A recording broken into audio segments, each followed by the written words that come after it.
Control. हाँ जी, तो students अस्सलाम वालेकुम। तो स्टूडेंट्स ये रहा हमारा न्यूमेरिकल नंबर 2.1, जिसमें वो कहता है the base and collector current of a BJT are 20 micro ampere and 100 micro ampere.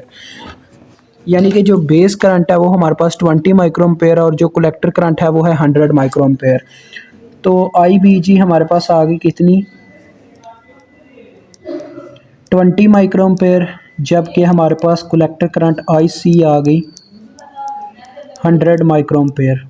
अब वो आगे क्या कहता है स्टेटमेंट के अंदर, वो कहता है find beta alpha and emitter current. यानी हमने बीटे को मालूम करना है, अल्फा को मालूम करना है और एमिटर करंट मालूम करनी है। अल्फा के बारे में मैंने आपको नहीं बताया था, इसमें इस वीडियो में आपको वो पता चल जाएगा। और एमिटर करंट आई ई हमने मालूम करना है।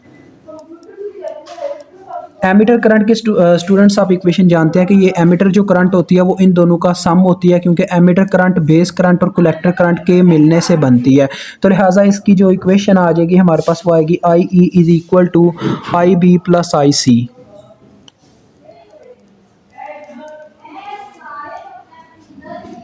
तो ये हमारे पास कितनी आ जाएगी जी, आ जाएगी 120 माइक्रो एम्पेयर। 100 प्लस 20 ये हो जाएगा 120। 100 माइक्रो प्लस 20 माइक्रो, तो 120 माइक्रो एम्पेयर हमारे पास क्या आ गई जी, हमारी एमिटर करंट। अब बीटा को कैसे मालूम करना है, आपको ये वाली इक्वेशन याद होगी, beta is equal to I C over I B.